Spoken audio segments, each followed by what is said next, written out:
Hi friends, જય શ્રી કૃષ્ણ. બાળકોની demand ઉપર આજે આપણે બનાવીશું સૂજી ચોકલેટ કેક, જે પહેલી જ વારમાં એકદમ સુપર સોફ્ટ અને એકદમ પરફેક્ટ બનશે. આપણે કોઈ મેજરિંગ કપનો ઉપયોગ નથી કર્યો કે ના મોલ્ડ, ના મેંદો, ના બટર, તો પણ આપણી કેક એકદમ સુપર સોફ્ટ અને જાળીદાર બનશે.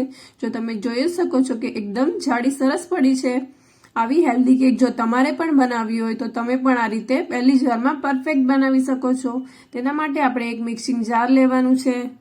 હવે આપણે એક વાટકીનું માપ સેટ કરીશું. તે વાટકીના માપથી આપણે 1.5 કપ રવો એડ કરવાનો છે અને તે જ વાટકીના માપથી 1/4 કપ સાકર એડ કરીશું. આપણે બે ચમચી આપણે મિલ્ક પાવડર એડ કરીશું. 2 ચમચી આપણે કોકો પાવડર એડ કરીશું. હવે આપણું ડ્રાય મિશ્રણ તૈયાર થઈ ગયું છે. આ મિશ્રણને હવે આપણે ગ્રાઇન્ડ કરી લેવાનું છે, એટલે સરસ બધું મિશ્રણ એકસાથે મિક્સ થઈ જશે. જો તમે જોઈ શકો આપણું મિશ્રણ તૈયાર થઈ ગયું છે. હવે આપણે તેમાં 1/4 કપ ઓઇલ, 1/2 કપ દહીં, 1/2 કપ દૂધ, બધા જ વેટ ઇન્ગ્રેડિયન્ટ મિક્સ કરી દેવાના છે અને ગ્રાઇન્ડ કરી લેવાનું છે. જો આપણું મિશ્રણ સરસ ગ્રાઇન્ડ થઈ ગયું છે, હવે આપણું કેકનું બેટર તૈયાર છે. આપણે તેને 10 મિનિટ માટે રેસ્ટ માટે મૂકી દઈશું, જેથી કરીને આપણી સૂજી સરસ ફૂલી જાય. ત્યાં સુધી આપણે જેમાં આપણે કેક બેક કરવાના છીએ તે ટીનની તૈયારી કરી લઈએ. આપણે એક ડીશ લીધી છે, તેમાં આપણે ઇકો બેક પેપર લગાવી દીધું છે, તો તમારી ગ્રીસ પણ કરવાની જરૂર નથી. હવે આપણે જાડા તળિયાવાળું એક પેન લેશું અને તેમાં મીઠું એડ કરીશું, જેથી કરીને તમારો કેક જ્યારે બેક થાય ત્યારે બધી સાઈડથી સરસ બેક થશે. એક સ્ટેન્ડ મૂકીને આપણે એને ઢાંકીને 10 મિનિટ માટે પ્રીહીટ કરશું. હવે આપણી સૂજી સરસ ફૂલી ગઈ છે. હવે આપણે તેમાં 1 ચમચી બેકિંગ પાવડર અને 1/4 ટીસ્પૂન જેટલી આપણે બેકિંગ સોડા એડ કરીશું અને સરસ આપણે ગ્રાઇન્ડ કરી લેવાનું છે, એટલે બધું જ સરસ મિક્સ થઈ જાય.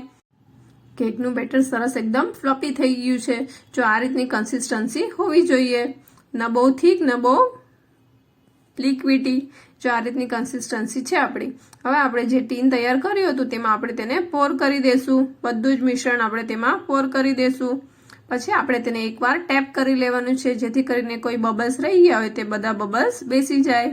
હવે આપણે જે પ્રીહીટ કરેલું પેન હતું તેમાં કેકની ડીશને મૂકી દેવાની છે. 15 થી 20 મિનિટ માટે આપણે કેકને બેક કરી લેશું. જો તમે જોઈ શકો છો કે આપણી સરસ મજાની કેક તૈયાર થઈ ગઈ છે. હવે આપણે જે ઇકો બેક પેપર લગાવ્યું હતું તે આપણે તેમાંથી કાઢી લેશું. આપણી કેક તૈયાર છે, એકદમ સુપર સોફ્ટ, હેલ્ધી અને એકદમ સ્પંજી. હવે આપણે હળસીના સિરપથી તેને ગાર્નિશ કરીશું. જો આ રીતે સરસ ગાર્નિશ કરીશું એટલે કેકનો લુક પણ સરસ આવશે અને ખાવામાં પણ બહુ ટેસ્ટી લાગશે. હવે હું તમને કટ કરીને બતાવું. જો મારી બેબી એકદમ પાછળ પડી ગઈ, તે મને કટ કરવા દે, તે મારી સાથે તે પણ કટ કરે છે. જો તમે જોઈ શકતા હશો કે આપણી કેક એકદમ સોફ્ટ બની છે અને સરસ એકદમ જાડી પણ પડી છે. જો તમારે પણ પહેલી જ વારમાં આવી પરફેક્ટ કેક બનાવવી હોય તો આ મેજરમેન્ટથી કરશો તો તમારી કેક પણ એકદમ સુપર સોફ્ટ બનશે. જોતા જ ખાવાનું મન થઈ જાય છે ને.